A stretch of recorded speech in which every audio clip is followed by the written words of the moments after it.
Hello there, and welcome back to the Music Career Show. So, today's guest is a fellow podcast host, although he is far more experienced and far better at it than I am. So, I'm here to learn an awful lot, hopefully. He is the host of the Integrated Music Teaching Podcast, which is all about helping music teachers in particular with every aspect of building, growing, and improving their teaching businesses. So, this is all the way from Australia, Tim Topham. Good morning, Tim. Good afternoon, good evening, wherever you are in the world. Good evening. Yes. Great to be here, Barry. Thanks for having me. It's an absolute pleasure to have you. What time of the day is it for you there? It has just gone 6 p.m. 6 p.m. It's 9 in the morning here for me. Well, then there you go. So good evening to you as opposed to good morning. And good evening, good morning, good afternoon, goodbye, hello, and all that other good stuff to everyone out there listening. So, Tim, for those that maybe haven't heard of you just yet, why don't you introduce yourself to the lovely people and tell them all about yourself? Yeah, sure. Well, I am Tim and I run a company called Top Music. And as you mentioned just before, we are here to support music teachers, the music teachers of the world, with two aspects: improving their teaching and helping them run a better studio business. So we're talking about independent music studio teachers, not school teachers so much. And that's been my focus for the last 12 years or thereabouts. And I have been a school teacher, classroom teacher. I've taught in 3 different countries. I've taught subjects as varied as PE and outdoor education and information technology and maths even, and music. Wow. And I've been a relief teacher. I've done a whole lot of different things in my career of about 25 years of teaching now. And I think it's a lot of the experiences that I've had, I've been able to bring back to this world of music teaching. And bring some new perspectives to it. And I think that's probably why I have, challenged some thinking perhaps in the very old school traditional piano teaching world.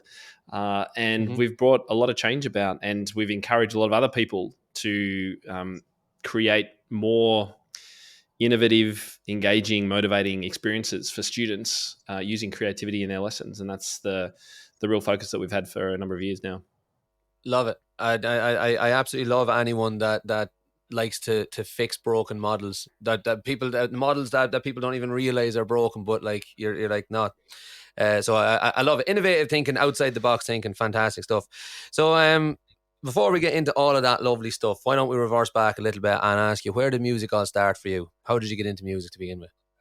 Yeah, it started when I was 8, actually. My parents saw me, they bought me a little keyboard. I've still got it, actually. I can't remember. It's somewhere, a little Casio keyboard, 1 octave, tiny keys, incredibly annoying. Wow. And I drove everyone insane in long car trips making tunes with this thing.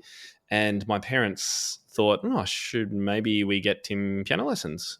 And they spoke to my godmother, whose children had been having piano lessons. And I was put in touch with an amazing teacher, Rosemary McIndoe, Miss Mac, we called her. And she taught me through classical, more of a classical, it was quite a traditional approach. However, she would always teach me things that I wanted to learn, no matter how hard or weird. So I was doing bits of jazz and some pop stuff. And that's something that I've really encouraged other teachers around the world to do, because it really kept me engaged. I finished up with her when I was about 12, having done a few exams, and then I did some jazz piano. And then I really stopped music for a while, formal music. I did it kind of at school and in year 11.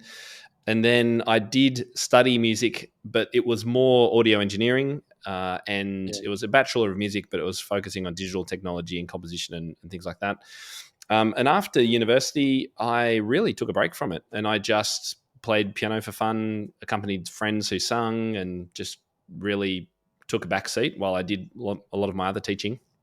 And then later on, I came back to it. So it's been a very roundabout trip for me, this whole music thing. I'm very much not the study at school, go to university, conservatory, and that kind of career path. Not at all. Yeah, and there's absolutely nothing wrong with that. Either. I always say on this podcast, I have not a single qualification to my name. Anything that I know I have kind of went and found the information myself. So like I'm a music teacher myself. I never went for lessons. I completely learned how to play from watching YouTube. And it was All right. it was a long back in those days honestly, but you hear, but like 15, 20 years ago, it was just when YouTube was just starting, and you had to wait. You had to load up the song you wanted to hear and then go put on the kettle, and hopefully it would have loaded up by the time you got back. So yeah, absolutely nothing wrong with the roundabout way. Um, you Yeah. mentioned there about the kind of the traditional way that you learned, and now how you sort of almost challenge that traditional way. Why did you think like, was it, how do I phrase this, not a negative experience, but was it like, do you wish that when you were learning piano that it was a bit more in the way that you're doing it, or how did you come across these like kind of things that you wanted to challenge? I hope that makes sense. Yeah, yeah. I no, I liked the lessons, and she was an amazing teacher, and she used to pay me, like, give me money and stuff when I played things right. So I thought that was kind of cool. Not sure Oh, that's cool. encouraged these days, but that was cool. And it was. I guess the second part of your question was kind of, where did these approaches that I now teach come from? And I Yeah, think yeah, it's a mixture of all of the experiences that I've had that haven't been in a traditional piano lesson, that have allowed me to come at music with a different perspective. So, for example, I've done a lot of accompanying, yeah, and including audition accompanying, where you have to sight read, session musician work, where you just have to play stuff in any style on the spot. And a lot of yeah, that, I guess I was able to pull back the curtain and think, well, how is it that I'm able to do this? Because it's not just because I can read. I mean, that's part of it, but it's because, for example, I understand harmony and I understand chord yeah, structure and I know about keys and I know about styles. And these are things that I realized most teachers weren't teaching in lessons. And so we were really just sticking to what I call the tip of the iceberg, which is performance, interpretation, and reading. And we were missing out yeah, on all the rest of the iceberg, which is the accompanying and improvising and creativity and lead sheet playing and all those things. And they are yeah, fundamental skills that any pianist should have. And you hear those kind of stories of pianists who have been playing for 10 years and can't play Happy Birthday or can't read a lead sheet. yeah. To me, that's kind of, it's missing so much of what it means to be a competent pianist in particular. Yeah, I'm just listening to you there now, and it's always, I always find it so strange just how whatever my guest happens to be that particular week, they perfectly reflect what has been going on in my week as a music teacher. I've literally been working the past couple of weeks to implement a new kind of lesson model that is bringing all my students together, because, like what you're saying, there are so many different, the tip of the iceberg. Lessons are like, learn how to play guitar, learn how to get your grade one in guitar, learn how to tune your guitar. Do you know what I mean? Just those things. Missing out on every single other part that, like, for me, is what makes playing music worth it, and the whole point of playing music, which is playing Mm. with others.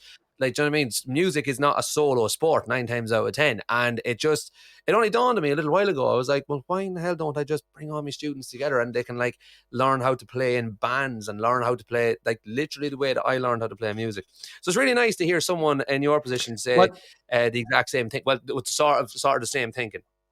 Yeah, and I challenge anyone out there who's an adult musician now to look back and think about what they remember about their childhood music experiences. And if I do that as an exercise, all of the things that I really remember are activities where I've been playing with other musicians. I've been playing for the school musical, or accompanying a singer, or playing in a band, or Mhm. playing in an orchestra, whatever it is. It's very Yeah, rare in my experience that people, adult musicians, will look back and go, "Oh, I remember sitting in my room practicing for hours, and that was that's the highlight." So I agree with yeah, you. That social element of music making is critical. It's easier, I think, with singers and probably guitar than piano. Piano tends to be a very isolated, solitary instrument because we do have such a breadth of sound that we can make with one yeah, instrument. yeah. We can kind of be in our own world a little bit. But I would challenge any teachers out there to look for opportunities where their students can play with others, and if not with others, duets in a lesson, or with a backing track, if nothing else. Yeah. Yeah, 100%. That's my teaching philosophy. Is that literally day one, I could have a student in here never having played guitar ever before, and day one I'll have them playing along to a backing track, playing a guitar solo with two notes, like within half an hour, Yep. because Yep. it's like and it's not that I have anything wrong or anything against students coming in and their first lesson learning how to play Smoke on Water. That's fine. There's an awful lot to be said for it. But unless that sounds like Smoke on Water to the student, and 7-year-old Johnny in 2023 knows what Smoke on the Water sounds like, that's nothing. That's just notes. Whereas if, as far as I'm concerned, if they can play along to something, they're hearing what they're doing in context with a band, they're jamming with me or they're jamming with someone else. And that is, yeah, I'm probably going completely off topic here Well, and and starting here's ranting the and other. rambling, but Let's continue the rant, because I'll go one step, and that's to say, when students one of the things we want is for our students to identify as musicians, and that identity formation is going to like ideally will happen around ages 12 to 14, 15-ish. If it doesn't happen then, yeah, it probably won't happen. And so yeah, super critical, like you've been saying, to give them those hooks and those riffs that their friends and family recognize, so that they listen to them playing and go, oh wow, Johnny, that is so cool. You got to keep doing that. That's awesome. What else can you yeah, play? And they can come back the next week and learn something. If teachers aren't giving them, they're giving their students opportunities to learn little hooks and riffs and pop songs and bits and pieces like that they can go and show off to their friends, then they're missing a huge opportunity to help that identity formation. Now, I'm not saying that we shouldn't be teaching reading and technique and all of those important things. It's just about balance for me. So, Tim, you've got the integrated music teaching podcast. Now, I'd imagine that came about a good bit later on in your career. You'd already been kind of an established music teacher and all that kind of crack. But talk to us about that. Why did that come about? How did that come about? It came about because I was asked to interview a workshop teacher coming from the United States. And someone asked me, because they knew I had a blog and they knew I did some videos and things like that. They thought, oh, great, Tim could interview this person coming over and do a bit of Mm-hmm. promotion, put it on Facebook or whatever else. And I Mm-hmm. did that interview. It was the first time I've ever recorded a video interview. It was absolutely terrible quality. I did on my iPad. It was grainy and awful. But at the end of it, both the interviewer and the person who had brought this person over said, Tim, you should really do more of this. You are a natural Yeah, interviewer. And I thought, well, I actually quite enjoy doing this, so I'm going to do yeah, it. And I just started that year. So it was about 2015, I think, I began.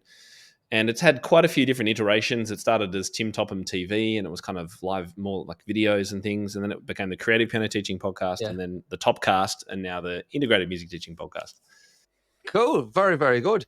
And so, when you went into it, then did you have any sort of like goals, or were you, in the least crass way, were you trying to get something out of it, or what was the purpose behind it? What was the drive? Did you just enjoy interviewing people, or what was the story?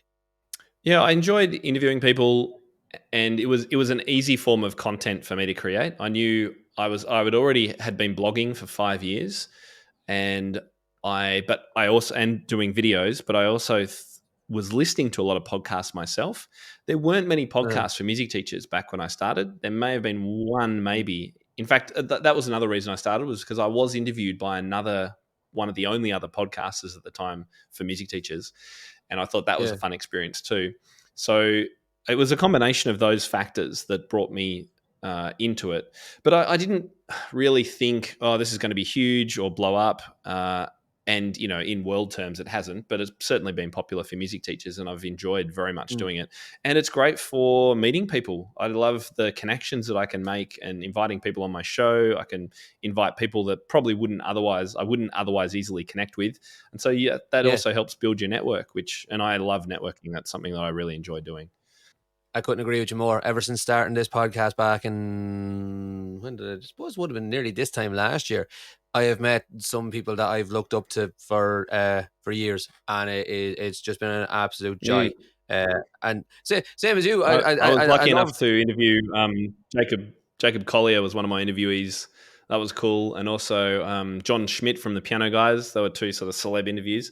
And you're right. You can, if you do have a platform and an audience, you can, if you know the right people to speak to, with a bit of work, you can get some cool Yeah, people on. Yeah, and thankfully, it was. I wonder, did you find it the same? At the very, very start, it was a hard sell. It was a really hard sell because, like, it's one of these things. Like, any music teachers out there listening, or anybody in any sort of profession where they are selling a service, will know that if someone phones them up and asks about their service, they have a script that they don't have to have written down in front of them. They know exactly what they're saying. They're so confident in what they're saying, they almost don't even think about it. I'm like that with my music lessons. I'm like that if someone looks to book me for a gig. Do you know what I mean? It's no problem. It's not that I'm great or Mm. anything, or any of the rest of us are great. It's just we know what we're doing. But when I started doing this podcast, it was something totally new to me. So I really had to like think about what I was saying and then judge people by their reactions, or 9 times out of 10, their complete and utter ghostingness. Which was fine, and then just try and adjust it that way. And now, 6, 7, 8, 9 months in, it's not easy, but it's easier. It's far more accessible. Did you find that, Mm. or yeah? Yeah, definitely gets easier for sure. Yeah, and So but some people are easy to interview. Some people are not easy to interview, and I've had both. We've all experienced both. we have all experience, but go on. I'm going to put you on the spot. Go on, give me someone that was awkward to interview. Oh, Name drop. I can't drop names. There's been two that I've never published because they were just not really quality, and there was a Oh, couple that I really? did publish. Interestingly enough, the feedback I got on those two episodes was actually quite positive from people, and I thought they were just awful, awful. So you Yeah, never know. Sometimes I am quite a stickler for, like, I enjoy getting things right, so I have quite high standards for myself. But again, when I yeah, started, it's the same with my website. There wasn't a lot of competition when I began my membership, or the blog for that matter. Websites looked awful and 90s style, and nothing was mobile responsive. yeah, And so, just for me to have good, clean development, accessible site, modern looks on things, I already yeah, was way ahead of so many other people. But just because my yeah. particular niche was not very forward thinking when it came to marketing and websites back then. Yeah, it seems to be a very very new thing. Music teachers actually starting to realize that we are businesses and not just, oh, Barry down the road. Oh, he'll teach you no bother, and he's sound, like, do you know what I mean? Mm, Which is so lovely and refreshing. And the more I go the more people I speak to, especially doing this podcast and all that, it's so lovely to find that there are people out there that are absolutely killing it and doing such a good job and really taking it seriously and really being taken seriously as well. yep. Um, Speaking of which, that's a lovely little segue into the next point. It was like, how did you learn what you now know that you now teach others? So was it like just through like trial and error? Was it like, so I'm speaking about this whole idea of taking yourself seriously as like a business, as opposed to just a music teacher. Oh, so you're talking about the way I've run my business, or the way I teach teachers to teach? That's a very good question. How did you whichever, whichever one makes the most sense to you. So the business side of things, I picked up a lot from listening to podcasts, and and this is a tip I think can go a long way for musicians generally, and that's to look outside of music for pointers and information. And so I was listening to podcasts in the internet marketing space. I was reading books about internet marketing, direct response marketing, the Amy Porterfields of the world and the Pat Flynn's of the time. Yeah. And all of these people were doing things which I didn't see happening in the music space, definitely not the music teaching space. And so I was able to bring what I learned from those experiences, the books I've read, and I was able to implement it with music teachers, which wasn't really being done much at the time. This is before Mm, ClickFunnels, it's before Kajabi, it's before all of that stuff. yeah. With regard to the pedagogy and the teaching, that all came about just because of the experiences that I'd had that weren't that sort of conservatory focused classical upbringing. because I'd had such a varied experience as a musician and an accompanist and a band leader and a conductor and all these things, I was just able to try things from a different perspective and bring in experiences like playing the blues or let's teach lead sheets. How do we actually do that? And I'm very analytical, so I quite enjoy. A lot of teachers know how to, for example, play a lead sheet. Hmm. Perhaps they work in a worship band or something like that. They're playing lead sheets quite comfortably. They can play in a band. But when it comes to teaching it in a structured way, they don't have a framework. And that's what I've always enjoyed creating is step by step. Here's how to actually approach. Here's what students need to know before they get to the lead sheet. What's a chord? How do chords work? How are they formed? How are they shaped? All these kinds of things. And then step them through. What's the next step? What's the next step? And I've always enjoyed doing that. And so that analytical part of my mind was able to help me create what became my first course, which was at the end of 2014. I released a course about playing pop music. And I learned Uh-huh. that my audience wanted that because I'd been blogging by that stage for 4 years and Right. I'd built an email list. And that's what everyone was saying at the time. I need help with pop music. And so that's what I created that first course all about.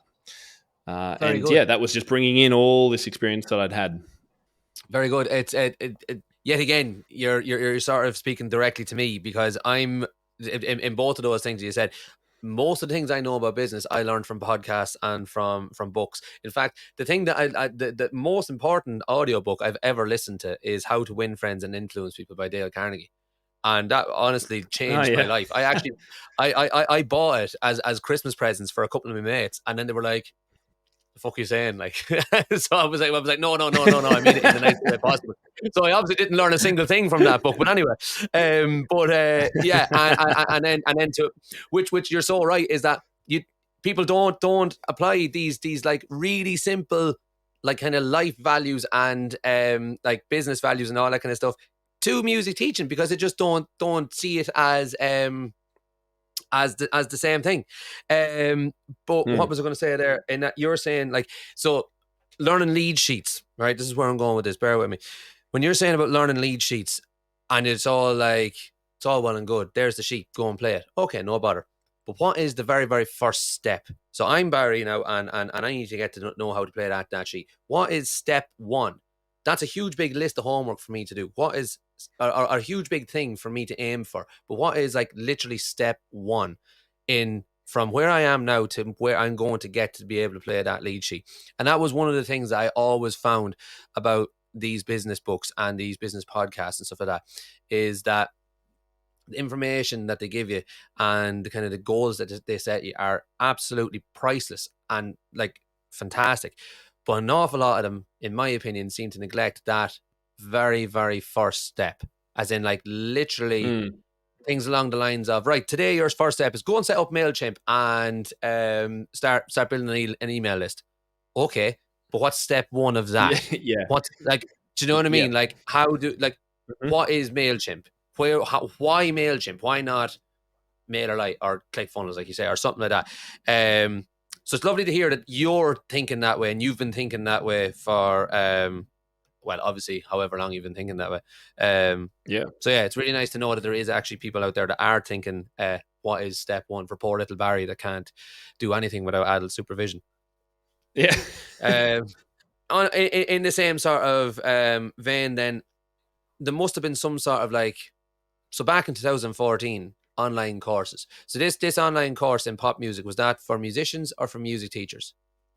Music teachers. So I made a conscious Music decision teachers. when I started. This is 2010. I started blogging, and I made a really conscious decision to focus my attention on music teachers because I felt that I could have the biggest impact by impacting teachers who all teach 30 students rather than teaching my 30 kids and doing a great job of that. If I taught 30 Yeah, teachers who each have 30 students, etc., we can have a much bigger impact. So I made a very conscious decision that there was going to be 4 music teachers, and that's where I've stuck with all the things that I do. very very good. And was that like did you think when you started your blog, I'm going to monetize this someday, or was it literally Not at all. No, it was just, I actually just started writing for my own educational purposes. I'd go to a yeah, masterclass or a lecture and I'd write down my notes. I'd, condense my thoughts and put it on online. Or I'd record a video of something I did in a lesson, like some chord progression with a kid or some fun way to play a scale, and I'd just record it and I'd share it for why not? And Yeah, because I why not? had no plan for it to become a business at all. And look at you now. And look at you now, huh? Yeah. That's absolutely well, no, that's Yep. class. I love that. I absolutely love that. I speak to like YouTubers all the time that are like quite big YouTubers in like the guitar space, and I'm like, so if you Mm. had to kind of reverse engineer what you were doing, how would you do it? Again, it's like, I don't know. I just play. You know what I mean? And they're just like, I just play guitar, and people seem to like it, and I was like, that's it's just lovely. I always Yeah. think that those things are lovely because it just shows that like, and I mean this in in the best and most respectful way, that anybody, literally anybody, can make a success out of what they're doing. There's so much opportunity nowadays. Like, you didn't sit down when you were before you started your blog and think, right, I'm going to spend the next 4 years writing about what I'm doing, and then I'm going to build a thing, and I'm going to sell it to all those people that are reading it. Do you know what I mean? It just happened that way. But look No, at the you opportunity. just have to start. Do you know what I mean? Yeah. If your teacher asked you at school, what are you going to do when you grow up? Well, I'm going to write stuff on the internet and then sell it to people. Do you know what I mean? You'd be Yeah. put into tension forevermore. Do you know what I mean? It just, yeah. It always baffles me how much opportunity and how class the world is now. Now that we have all this It's stuff, I'm also a getting good completely off. lesson in it's also a good lesson in not overthinking before you start. You just kind of have to start doing stuff. And with TikTok has really changed the game, I think, Yeah. in an ability for people to get noticed very quickly by a large number of people with zero followers. I had a friend here in Australia who went completely viral with a cooking video, and on a new channel with no subscribers. It got 800,000 views. It's probably going over a million now, and he's ended up with Wow. 3,000 followers from one video that Jeez. just took off. And that wasn't even his goal. It was just kind of a bit of fun, really. And so what I'm Yeah. suggesting, I guess, is that nowadays you don't have to think too hard. Oh my goodness, let's do a full business plan or anything like that. We have the opportunity to just try something for a little while and see what happens, see what traction you get. We're very Yeah. lucky in some ways that we're in We're this so period lucky. of time. Yeah, we are so lucky. Like I said there, like if I had said to my teacher in school, what I'm going to do is when I grow up, I'm going to sit in a shed in the middle of Scotland and I'm going to talk to people on me television It's a in cool looking shed. I'll give you that. it's a very cool looking shed. Do you know what I mean? But if I had said that when I was a kid, do you know what I mean? I'd still be in detention. Do you know what I mean? But you said something really Mm. interesting there, which I also think is a really good, like, solid bit of advice, in that you just need to get started. Um, Often adequate is plenty. Do you know what I mean? Perfect is Yep. great, but just go out and get it done. One of my favorite YouTube channels is Think Media, and literally at the very first, in front of every single episode, they have their, like, what would you call it? Like their intro, and it Mm. says you just got to press record, and it's like, it's so true. Like you were saying with TikTok and stuff, just do it. Just don't think about it. Just go and get it done. If it doesn't work, who cares? If it does work, you're laughing. Mm. Yep. And Um, there's no on invest. You that, don't have to invest anything either. There's no money down. It's just your time. That's the it's other just your amazing time. thing these days. Aye, Yeah. and even with TikTok, it's like, it's not. It's like you spend more time uploading it than you actually do recording the video. Do you know what I mean? Yep. The other day, I've been really trying to get into doing this sort of stuff, and I've been really trying to, like we're just saying, adequate is fine, and just not bothering with setting up all the fancy mics. Literally, just sticking my phone on a stand and just doing some stuff.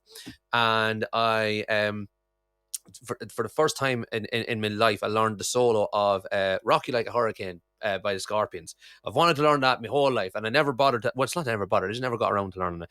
I learned it the other day, and I spent that much time trying to figure out how to upload it through a social media manager rather than just sticking it on TikTok.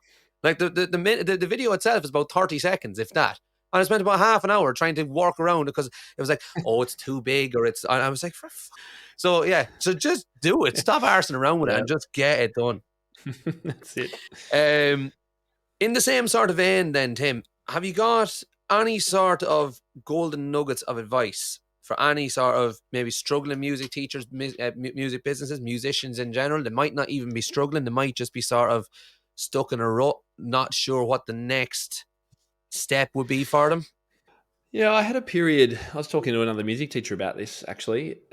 In the wilderness, we might call it, in my mid 30s. I'd always been very focused. I'd always been very ambitious and directed and knew exactly what I wanted to do. And I hit this period of Yeah, time. It was about the time when I started doing this blogging, where I yeah, really didn't know what I wanted to do.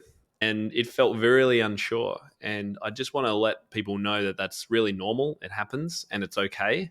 And sometimes the best ideas can come out of that period, as long as you, as you've been saying, you just choose a direction and go with it and see what happens. yeah, I think advice wise, I would definitely look outside of music for cues.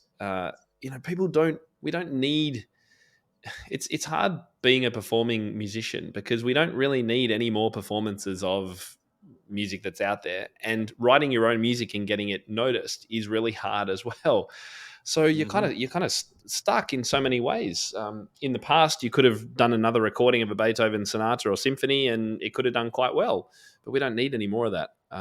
And yeah, it's uh, yeah, it can be a really real sort of challenging time. Now, I work mainly we've said, with music teachers, and I think music teachers have had a pretty rough few years. Some of them have done incredibly well, yeah, and some of them have lost students and have some of them have given up completely.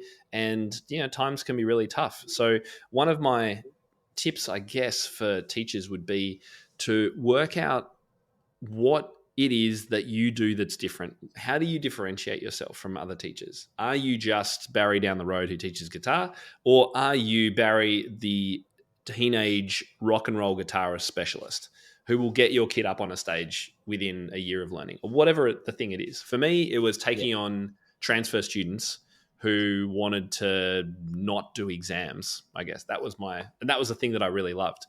So trying to yeah, find that intersection of the place where you're most comfortable doing the thing that you love the most, while also being something that the market needs. That's this kind of sweet spot. And you can only yeah, find that by, for music teachers, teaching a whole lot of different students in different settings and different ages and different levels and different styles. And mm, eventually you'll start to work out what it is that you love the most. And then you can try and find more of those kinds of students. Because the ultimate position for a music teacher to be in is to have a waiting list that's not very long, but just long enough and is refilled regularly enough that if you have a student that is in your studio and isn't doing the thing that you want them to do, maybe if yeah, you're a really classic oriented teacher and you want them to practice, maybe they're not practicing anymore. Or if you're a pop teacher but the student's migrating to something else, you can say, well, look, I don't think I'm the right teacher for you. Confidently say that, because you've got another person who's just going to jump in straight away and you've already assessed that that person's going to be great for your studio. That's the ultimate yeah, position we want to be in, but it takes a little bit of time to get there. So I would say to teachers, if you haven't already started that process of thinking about how you are different, what can set you apart, then definitely do that and start sharing the knowledge of that with the world, whether that's on social media or through your website or whatever it is, YouTube. Then yeah. that can be great.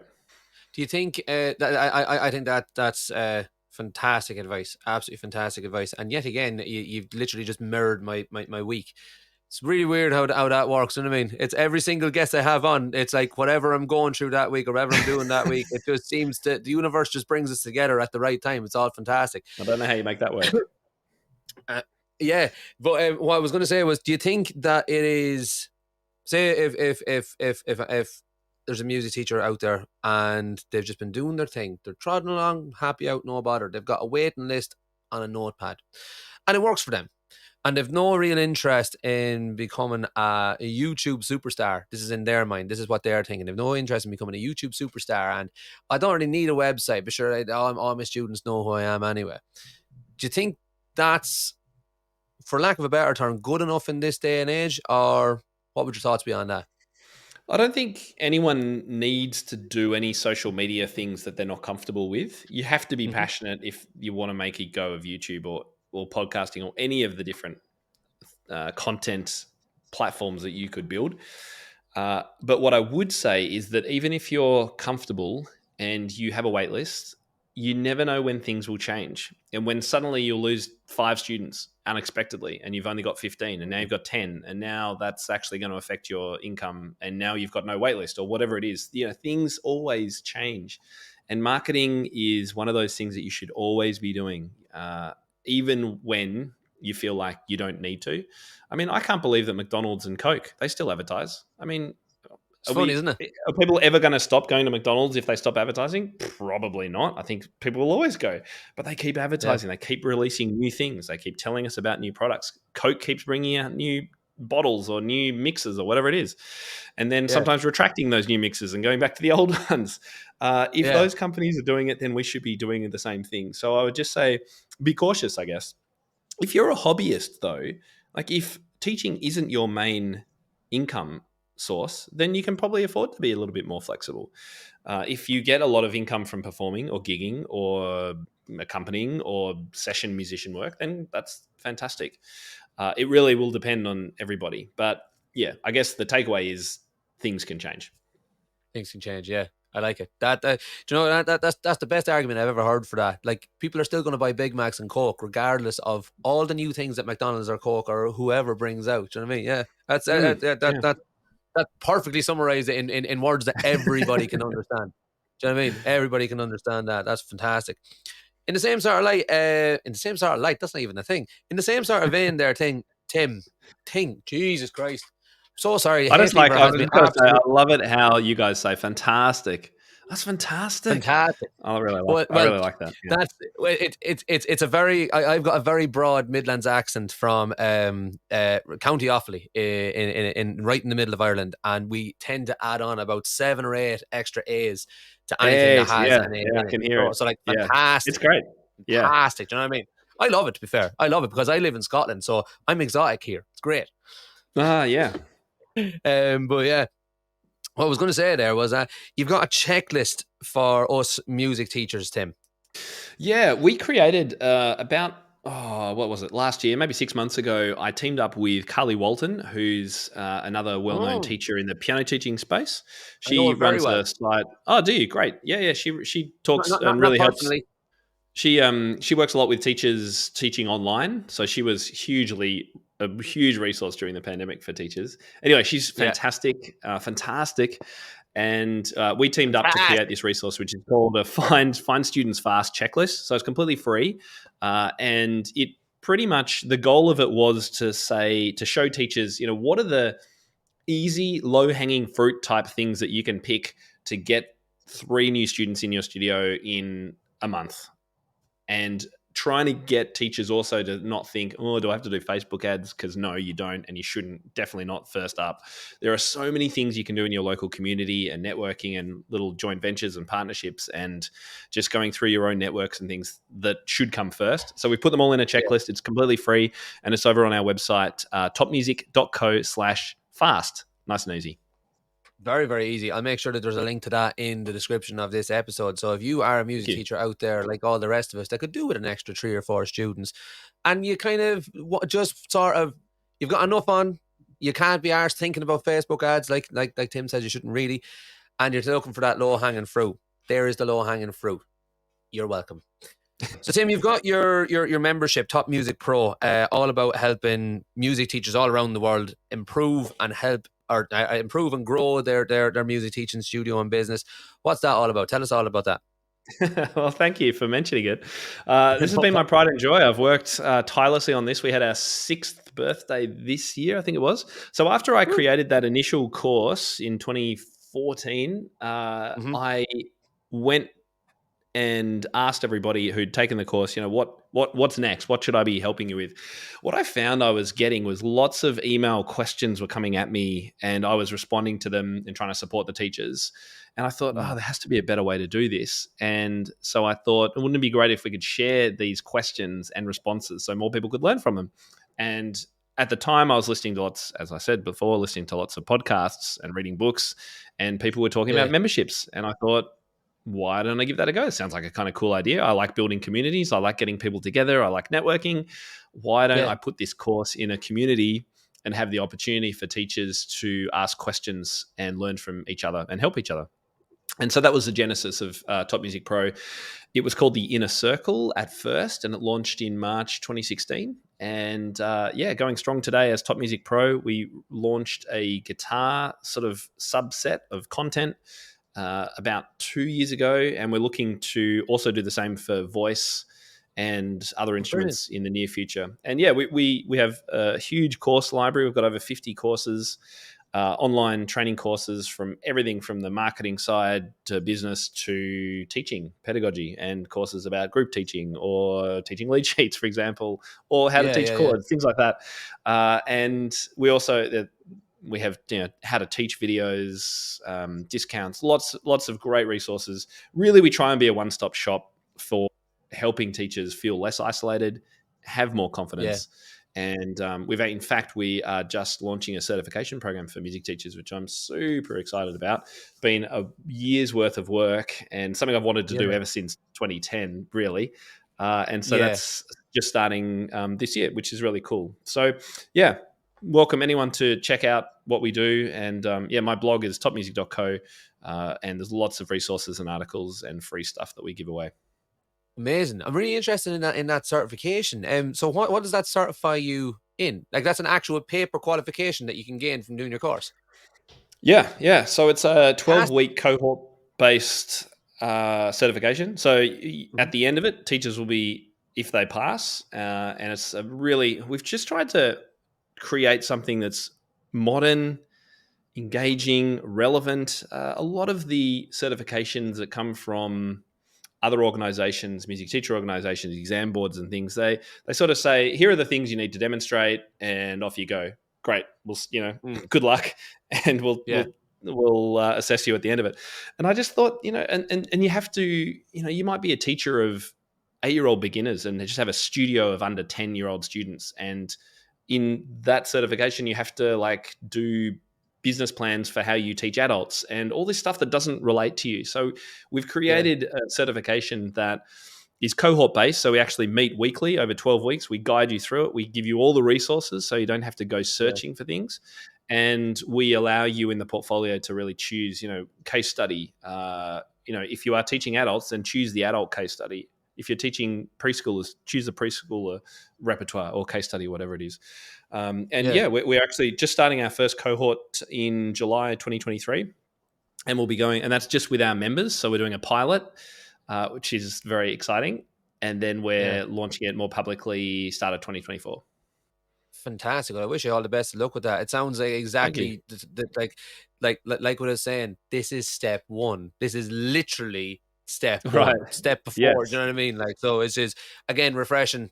Like you say, some of those other qualifications, not throwing shade on them or anything like that, but it does. I've never done one myself, but it does seem to be very much like here is this, away you go, and have Yeah. fun. And good luck. And it, And go, yeah, and you have to go and find a teacher who can help you, and then find the resources to learn from. And it's hard. exactly, exactly. Yeah. We've got enough to be doing with our time. It's really nice to have that qualification, but if we don't have it, it also has to be accessible to us Mm. in our busy lives and all that kind of crack. Tim, before we jump into a quick fire round, what is next for you? You're doing plenty, obviously, already, but what's next? What's the next steps? Well, I guess I preempted it with the certification. That's the next big step, the one that we've been working on for quite some time. We would like to Yeah. add other instruments. So I'm thinking very carefully about how we could help voice teachers next, and then Mm-hmm. strings probably after that. I've written a book, which is kind of Ooh, cool. that's class. That was work from this. That was the work I was doing this end of last year, start of this year. I've wanted to do this Yeah. for a number of years, and I finally just set the time aside to do it. And actually, as I speak, tomorrow I get back the edited version from my editor before it goes to Fun. sort of final proofing and stuff. So that is very exciting, and we're hoping so that's all about. It's called No Book Beginners, and it's all about the most popular course that I created, which was all about how to teach beginner piano students from lesson one with no books, not opening a book and saying, right, here's middle C and that's where you play it and let's learn to read. That can Yeah. wait. Let's have fun. Let's do musical activities. Let's, sing and chant and transpose Yes. and create and all that kind of stuff. So that's what that book is all about, the genesis of that, how it works, why we do it. So that's coming Yeah. out. And Yeah, I think that's it actually for now. Is that all? My God, you've got Yeah. you've got it all covered. No, fair play to you. I wish you all the very best success with it all. Thank you. In terms of your kind of your next steps with the membership and like thinking about how you're going to do voice and other instruments and stuff, are you actively recruiting? No, I'm no use to you, but just in case anybody else is listening and think they might have something to add.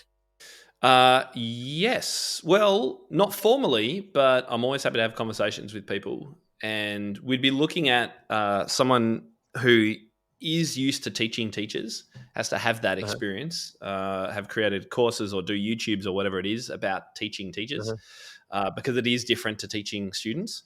Totally. And yeah, be interested in working with us, and how the model is up for. So we're open to how we actually plan it. So yes, people can get in touch with me if they want to. They can do that through topmusic.co. Well, there you go. Imagine now if someone listening to this podcast was like, "Oh, I'm a class singer. I'm going to tell Tim all about it," and then he's going to employ me, and we're all going to be millionaires. Way. That'll be very cool. That'd be class, wouldn't it? That would be so much fun. Let's jump into a quick fire round and then I'll let you get back to your evening because it's now 7 o'clock in Australia and I've got the whole day ahead of me, but you've been working all day and you probably just want to go and flake and relax. So, I would quick love to. fire I round. have to go and cook. Actually, that's the next step for our kids. Oh, right. Well, I tell you what, we can't keep people hungry. So let's just do a very, very quick fire. So, quick fire round, stupid questions of no real bearing, just for a bit of crack. What is the most adventurous thing you've ever done? I hiked to Everest Base Camp in about Oh, 2004. That was wow. when I was doing all my outdoor ed work. It Yeah. wasn't part of a school trip, but I went with my partner at the time. That was pretty cool. I was gonna say you must have had to get some serious like insurance and stuff if you were taking kids up fucking Everest or whatever. That's class. Good stuff. Excellent. You're in Australia, right? Have you ever come across any mental animals? Because our everybody else in the world views Australia as So literally this dangerous. like this most like you walk outside your door and you have to like fight kangaroos because they're there waiting to box the head off you. And I'm sorry if that comes across as racist or anything. It's genuinely No, not. it's It's genuinely hilarious. not. That's what it is. Okay. The answer to your question is the most dangerous animal we come across on a semi-regular basis would be spiders, and spiders Okay. that can do some serious damage. Like what? But you're only going to see them if you're like digging under your house or going through a rubbish pile that's been sitting in your back garden for years, Okay. and you just wear gloves and you'll be fine. So really, we Right. don't see snakes, and kangaroos a bit further out of the town than where I'm at. And they're Okay. not going to Fair hurt you enough. either. They're just cute. Okay. No, fair enough. Fair enough. Fair enough. I did see a video once of a kangaroo getting a dog in a headlock, and then the dog's owner came over and boxed the head off the kangaroo, and it was yeah. So that's literally that is I just might have just I've never. I might have just ruined everybody's view about Australia, but yeah, at least if you're No, you living in a said. city, it's not that scary. Right. Well, no, you've settled me because you know what I mean. I'm terrified of the world. Like, do you know what I mean? I'm only a young fella from Ireland. Do you know what I mean? We don't have anything scary. But anyway, right on that, and one more, and we'll let you go then. What's the biggest risk you've ever taken? Oh, good one. Probably Finally, skydiving. Absolutely terrifying. That was here in Victoria, and I will never do it again. But it was the biggest rush I've ever had. That was cool. I can well imagine that. That sounds like my absolute idea of hell. I'm terrified of heights, and I always tell people I didn't realize I was afraid of heights until I got to the top of the Rockefeller Center in New York, and I just couldn't get out of the lift. I was Oh buzzing no! all the way up in the lift because I was so excited. No. When I was a kid, my dad worked on helicopters. And then he worked on cranes. So, like, helicopters are up in the sky. And then once you get to the top of a crane, so are you. Do you know what I mean? So it never occurred to me. And then when I got to the top of the Rockefeller Center, the lift opened, and I just stood there laughing because I couldn't walk out. Just couldn't I couldn't do it. So So the lift took skydiving, you back down. Oh, yeah, there you go. exactly, yeah. So skydiving, a big no-no for me. Tim, Yep. before I let you go, where can people find you? You've mentioned it a couple of times, but let's just 100%. Where can people find you if they're looking to speak to you about anything and join your membership and all that? Thank you. Yep. So the membership's at topmusicpro.com if Mhm. anyone's interested in that. And all of our other resources are at topmusic.co. And you can also find me either the podcast or YouTube. Just search for Tim Topham, Topham. Fantastic, Tim. You're an absolute legend. Thanks so much for your time this morning. No, thanks for having me, Barry. I really appreciate it.